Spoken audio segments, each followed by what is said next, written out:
Hey, what's up, Guardians? TBL here, bringing you some more Destiny Crucible gameplay footage on the PlayStation 4. We are playing some Clash mode here in some familiar settings right on the DLC moon map, the Cauldron.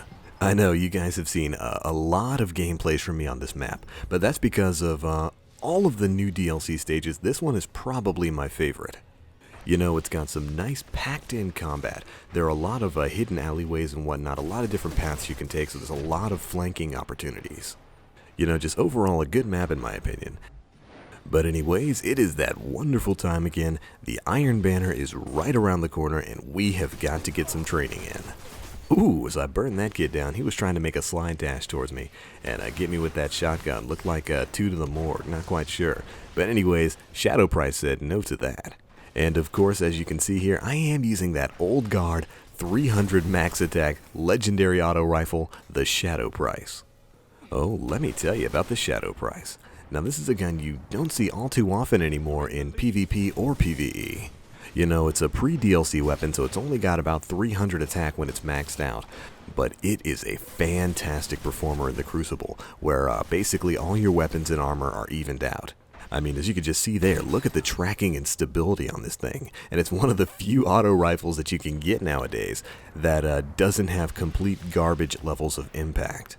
As a matter of fact, in terms of PvP, the Shadow Price for a while was known as Baby Suros, because this thing can put on some serious damage. And with this level of stability mixed in with something like Field Scout, Shadow Price is so good. You know, if only we had a 331 version. I don't think I've ever seen anybody with a 331 version of the Shadow Price. That would be amazing in the Iron Banner. But before I ramble on and on forever about this amazing gun, we've got other things to talk about. First and foremost, I hope all of you guys had a wonderful Valentine's Day.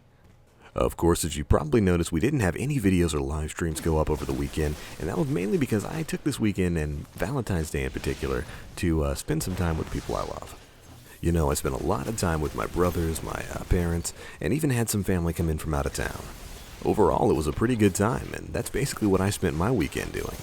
And I sincerely hope all of you guys had a great time on the Hallmark holiday. Oh, hold on and check this out. This man thought I was gone. You should know better than that. Don't ever turn your back on a Sunsinger. Pop that self-res, show up behind him, and give him a little taste of the Flame Fist. Hey, he decided to pop his super and blade dance me. I decided to pop my self-res and give him a little bit of the Scorch. It's little moments like that that really make me enjoy the PvP in this game. But alright, before we get into the Iron Banner stuff, you guys might remember last week I posted a video talking about how both of my DualShock 4 controllers' R2 trigger buttons have been broken.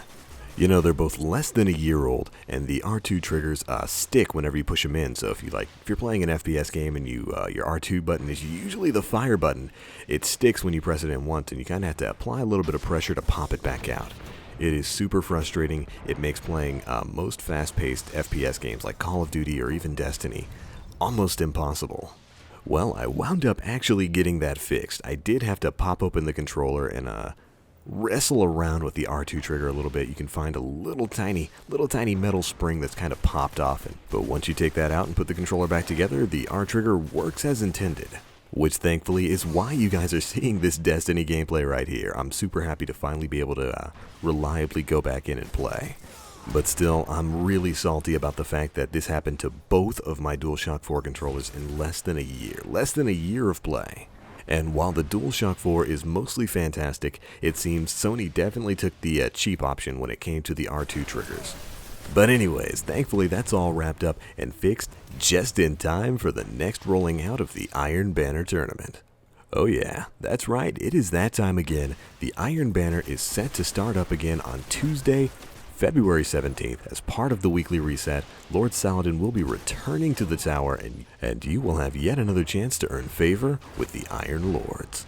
Ooh, I can't wait to see what the big man is packing for us this time. Hopefully he'll have a chest piece and a head piece in terms of light level 32 armor on sale, and hopefully he'll be offering the Iron Banner pulse rifle as well. That's one of the only Iron Banner weapons that I haven't gotten my hands on yet. Ooh, and the shotgun as a matter of fact. Its name is Fellwinter's Lie. It's got 25 range and 64 impact. which is the maximum amount of impact a shotgun can have. Could you imagine getting Sendit on that thing? Oh man, the one-hit kills will be raining down. So yeah, I'm kind of excited about that. I don't really like participating in the Iron Banner all that much because I find that even with the level advantages turned on, I get one-shotted by level 25s and 26s wielding fusion rifles and whatnot all too often.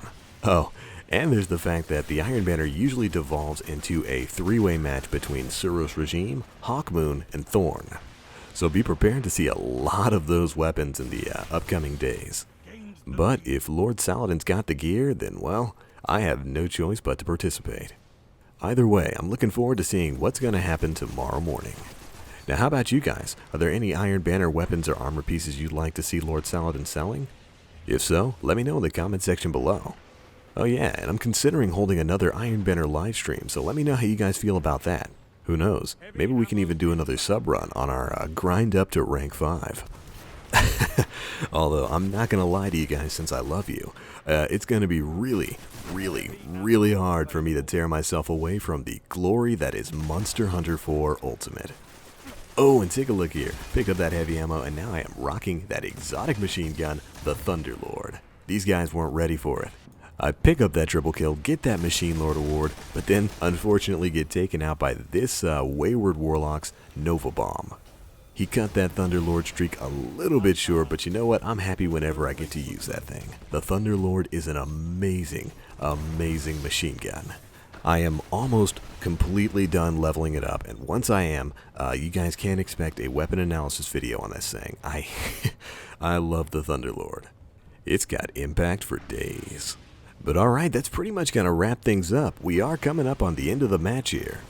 And you know, I have been doing nothing but PvP for the majority of this President's Day, just trying to get ready for that Iron Banner. And you know, I've got to say, I'm kind of enjoying it. There's not really too much else to do on PvE right now, so we're sitting here in the Crucible all day long. Hopefully that'll change when House of Wolves comes out. But alright, that about wraps up this match, guys. We did wind up going 15-10, which isn't a fantastic score, but you know what, I'll take it. Now again, we do have the Iron Banner returning tomorrow, as well as our weekly Nightfall livestream. Make sure you tune into that right here on YouTube. And of course, if you like what you saw here, do feel free to check out my channel, where we will have a ton more Destiny videos coming out soon. Anyways, that's it for me now, guys. As always, I am the Black Link. You Guardians, stay frosty.